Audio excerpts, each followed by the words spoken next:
નમસ્કાર દર્શક મિત્રો, એસડી ન્યૂઝ ગુજરાતી ચેનલ પર આપનું સ્વાગત છે અને હું આપની સાથે વૈશાલી પુવારુ કરીશું નજર આજના સમાચારો પર। ડાંગથી વરસાદી માહોલમાં વૃક્ષ ધરાશાયી થતા ટ્રાફિક જામની સ્થિતિ સર્જાઈ। ડાંગ જિલ્લાના ગામડાઓમાં ક્યાંક ધીમી ધારનો તો ક્યાંક મધ્યમ સ્વરૂપનો વરસાદ પડી રહ્યો છે। તેવામાં આજ રોજ આહવાથી સુબેર ચિંચલી સહિત મહાલને જોડતા માર્ગના બોરેખત લશ્કરિયાની વચ્ચે વરસાદી માહોલમાં તોતિંગ વૃક્ષ ધરાશાયી થઈ પડતા કલાકો સુધી ટ્રાફિક જામની પરિસ્થિતિ સર્જાઈ હતી। અહીં માર્ગ સુબેર ચિંચલી સહિત મહાલ સોનગઢને જોડતો હોય જેથી વૃક્ષ પડવાના પગલે ટ્રાફિક જામ થઈ ગયો હતો।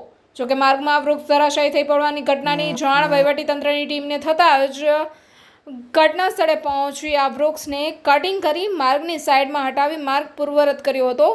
અહીં વૃક્ષ હટાવી દેતા કલાકોથી ફસાયેલા વાહન ચાલકોએ હાશકારો અનુભવ્યો હતો। Reporter Sushil Pawar, SD news Gujarati, Dang. વધુ સમાચારો જોવા માટે બન્યા રહો એસડી ન્યૂઝ ગુજરાતી ચેનલ પર।